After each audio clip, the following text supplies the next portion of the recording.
this wonderful opportunity to share my thoughts. In fact, this is a work in progress, and I would be very, very happy to have your comments, criticisms, so that I will be able to make it better. So the topic that I will be discussing is popular science, intersectional pedagogy, and changing gender stereotypes in colonial South India. Since I am a student of history, those who believe in E.H. Carr's definition of history may be able to agree with him that history is a continuous process of interaction between past and present, and an unending dialogue between historians and their facts. Similarly, as a student of history, I also think R.G. Collingwood's observations that every new generation must rewrite history in its own way. Every new historian should be or should not be satisfied by answering old questions, as Professor also was talking about this morning, because approaches to the study of history, particularly history of science, seems to be undergoing a series of changes. I would like to ask or discuss the theme by exploring, at least by asking three important questions. The first question that I would like to ask is, why did missionaries, particularly the Protestant missionaries, with their Protestant ethics, use popular science to reach out to people and women in particular? The second question that I would like to address is, how did missionaries use intersectional pedagogy as a tool to understand, analyze, and interpret some of the issues that were believed to have been the stumbling blocks to women's decency, dignity, and respectability? The third connected question that I would like to explore in this brief discussion is, what is the necessity to contextualize the connected histories of popular science and the changing gender dynamics or stereotypes? Before attempting to answer these three questions historically, I would like to contextualize the theme by making some preliminary observations.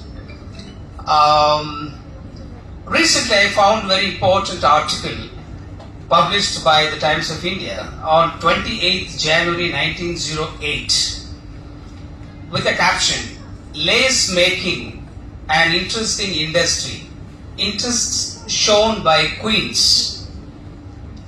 This report explains how with the Renaissance, more extraordinary beauty of design enriched the laces of the Middle Ages. Queen Victoria, for example, selected Honiton lace for her wedding, and 81 women from Devonshire in England made it, which costed roughly £1,000. Queen Alexandra also wore a Honiton veil at the state opening of Parliament in 1902. And laces have figured at coronations for centuries in England, since the Richard III coronation in 1483. Interestingly, all this delighted interest shown in the lace industry was a genuine expression of what is often referred to as innate love for the richness and complexity of fine handiwork, which was a natural to the feminine nature as fragrance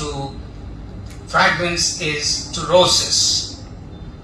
And it is significant to note that missionaries were reluctant to establish lace-making boarding schools in Britain, for they believed it would be an expensive affair Nevertheless, the availability of cheap labor, for example, from Indian women folk created a conducive environment for them.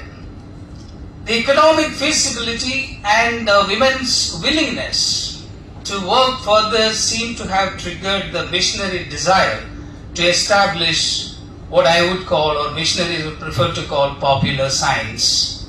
As the chair was pointing out, that oriented industrial schools in various parts of India, including Madras Presidency, Bombay Presidency and Bengal Presidency in the 19th century. After learning the art of making lace in England, missionaries, particularly women missionaries, started introducing lace making as a popular science among Indian women, marginalized women in particular. As part of their day-to-day interactions, the Protestant missionaries and women missionaries in particular persistently critiqued indigenous cultural interactions, oral traditions and patriarchal discourses of Tamil society. Woman is like putting the torch in the hands of the monkey. He who listens to the advice of a woman a great deal of contentious contemplation of these inquisitive missionary minds, particularly women. So the marginalized sections I am talking about, particularly the Nadars, in particular, as proponents of tradition, continue to express their astonishment at the missionary suggestion that women should be educated and asserted, I quote, "From the beginning of the world, it had never been known that a woman could read," unquote. When the government was almost heedless about female education in the first half of the 19th century, missionaries used their education as the first weapon to constantly critique the traditional female stereotype by making women good wives to local evangelists, teachers in missionary schools, and henchwomen to white women missionaries. So the missionary construction of gender discourse, therefore, through female education, popular science, and the notion of respectability seem to have been tightened their grip over their territories where they proselytized. By and large, through their reformative and regenerative action programs, missionaries seem to have changed the economic dependence of their marginalized converts.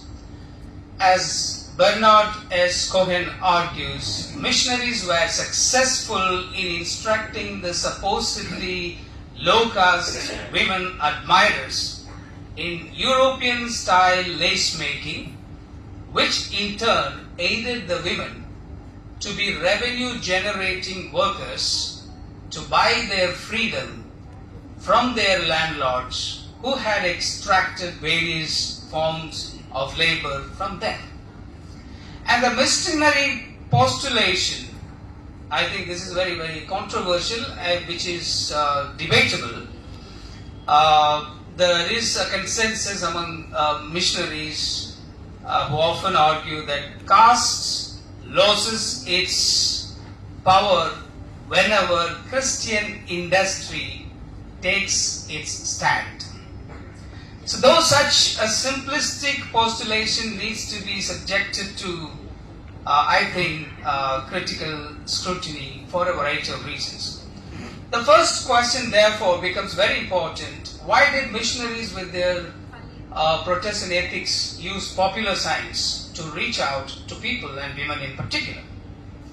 While some missionaries believed that science, was a tool given by God to discredit traditional cosmologies and superstitions and to prepare the way for Christianity, others believed in the idea of popular science.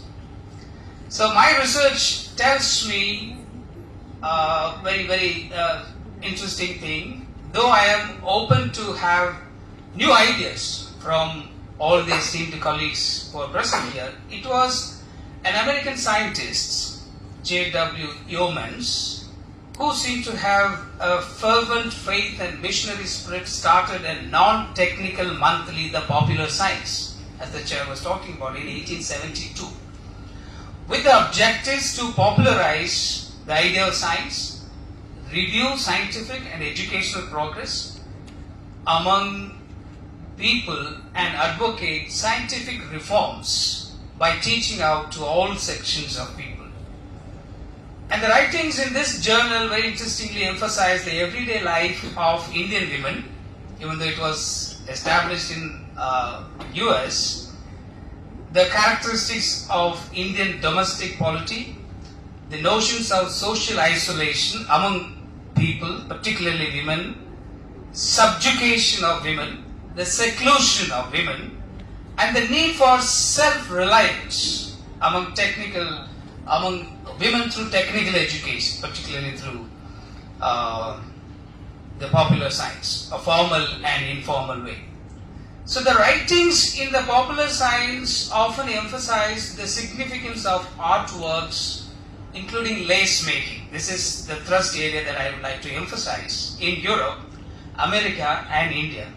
Similarly, as a popular science, lace making became an admired cottage industry in India in the the second half of the 18th century and the 19th century. Commenting on the women's engagement with artworks, the journal often indicated that Indian women were very occupied with spinning, needlework, dressmaking, embroidery, and lace making. So it is in this context colonial officials continue to extend their official and personal support to popular science, most notably lace making. Interestingly, I think it would be very appropriate to share some very interesting visit when Prince of Wales Albert Edward visited one of the places in Madras Presidency called Idayangudi on December 10th, 1875.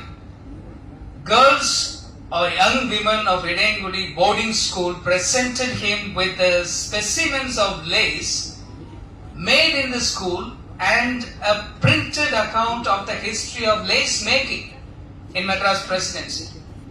So in this presentation it was stated that lace making was introduced in Tirunelveli in the belief that it was a branch of industry peculiarly suitable to Indian women who were likely to excel in their profession. And according to missionaries, the lace made in this particular place, Idayangudi, was the real lace made on pillows with England lace thread and was finer than any lace made in Europe. That's the kind of training the women gave to the missionaries, particularly the converted women. And missionaries' focus was always marginalized section because they were willing to adopt their faith. And even among the marginalized sections, the converted women were the most beneficiaries. And the next important aspect I would like to emphasize here is this intersectional pedagogy. Normally we see that it is, in the 1970s and 80s. But I would like to apply this theory in the 19th century context. For example, this section, the second question that I have raised, simply demonstrates how, to what extent the intersectional pedagogy that often engages with what I would call hegemonic domains of power. It could be race, could be social rigidity, could be patriarchal culture, has increasingly been recognized as an analytical framework to understand the gender stereotypes and the changing dynamics in the 19th century India. So I have been using this 20th century theoretical framework to understand the missionary contribution of the politics. And I would like to take 2 more minutes as I'm almost in the concluding session The third question, what is the necessity to contextualize the connected histories? For example, even though the lace making was perceived at the least profitable employment in India, marginalized women found it 10 times more remunerating than any other employment. This is what the World Missionary Council Missionary Report says. Thus, as a welfare populist undertaking, lace making as a kind of popular science seemed to have directly challenged the power of caste, gender inequality, and domesticity. So this in a way indicates how missionaries, by using biblical equality and egalitarian femininity or Victorian morality, sought to align their welfare populism with intersectional social justice causes. And in my concluding remarks, I would be very happy to have questions because normally questions shape our research. In my concluding remarks, I will try to share some of my thoughts. What kind of transitions this popular science created among the general public, particularly the marginalized section, and more importantly, the converted women. The patriarchal society's stereotypical portrayals of women, as I already pointed out, men should never listen to women and so on and so forth, were eventually replaced with missionary narratives. That I think was possible. One of the reasons for such a change and the transition was due to this technical or industrial or popular science oriented empowerment politics of missionaries. So the transition that I'm talking about, how the Tamil portrayals of women in a controversial way started changing, which through missionary narratives, where you find women were seen as breadwinners, women as torchbearers, women as self-reliant homemakers.